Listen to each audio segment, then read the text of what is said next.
I am going to demonstrate how to add minutes onto your form. So I will go to the logging module.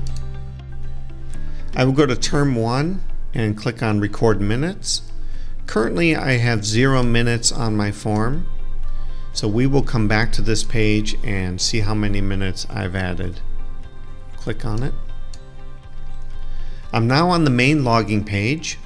You'll notice it says step 1, step 2, and then we have all 14 categories listed below. Let's go ahead and click on School Notes, which is step 1. School Notes are events that took place at your school. Hopefully someone in the office or your principal will post these activities, so you can just read them and decide if you want to add them to your form. So I will go ahead and add these 3 entries. We had a meeting, we had another meeting, and then we had a drill. So there's no faster way to add minutes onto your form. So take a good look at these school notes, and if it applies to you, you can go ahead and add those minutes. It's a great feature of school notes. Now let's go to step 2, which is the most common activities. So when I clicked on that, it listed a number of items down below. These are the most common activities that you will claim. This will take up perhaps 90% of your form. So you'll notice daily attendance and duties to ensure a healthy and safe environment, drills, open house. These will all be familiar to you. So let's go ahead and click on daily attendance. You can see the time grid opened up on the right hand side. It says attendance up above. And I will put my cursor on the first day of school and just begin recording minutes for attendance. Now as I'm typing those minutes, they are saved automatically. I don't have to click on a submit or a save button. Alright, let's click on the next item, which says duties to ensure a safe and healthy environment. So this would be like a bus duty at the end of the day. Let's say 15, 20, 15. Okay, so I'm just adding more minutes onto my form.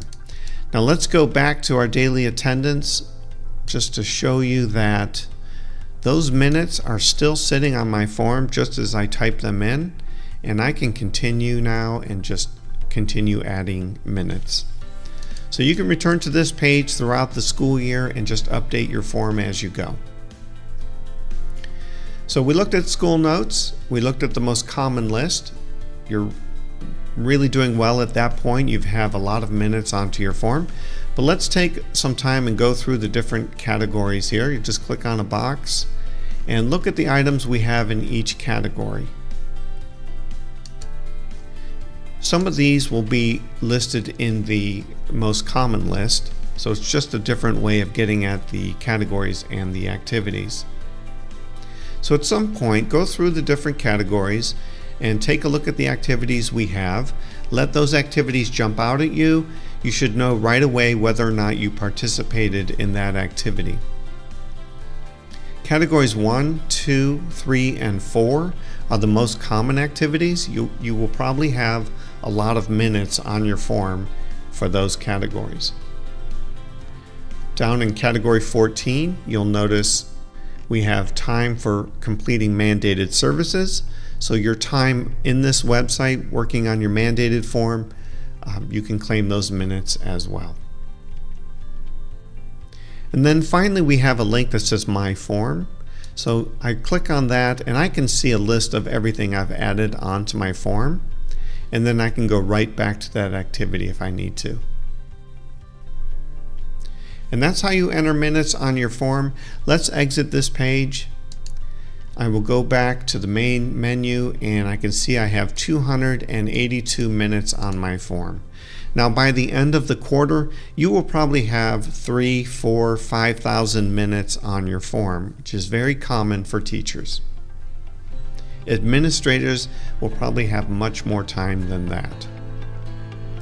Okay, I hope that gives you a good idea how to add minutes onto your form.